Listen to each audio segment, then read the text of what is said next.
Trái, trái đó, trái. Em không có xin hả? Đi xin tôi quả trên cao cao. Con Ta nói xuống đi. con năn nỉ Cào Cào đi.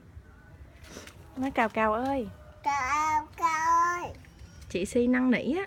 Nâng nỉ. Cào Cào bay đi. Cả bay đi. Để cho chị Si chơi. Để cho chị xin. Là Si xin hả? Nó không xin. Nó không xin. Giờ sao? Sao sao của chị? Thôi đi vô nhà nha. Không.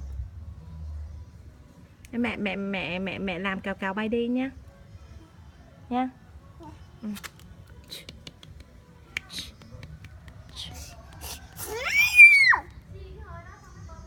Rồi đó, Cào Cào bay đi rồi đó. Quả chanh là của con rồi đó. Thích không? Thích không? Thích. Mẹ giỏi không? Sao cười kỳ vậy?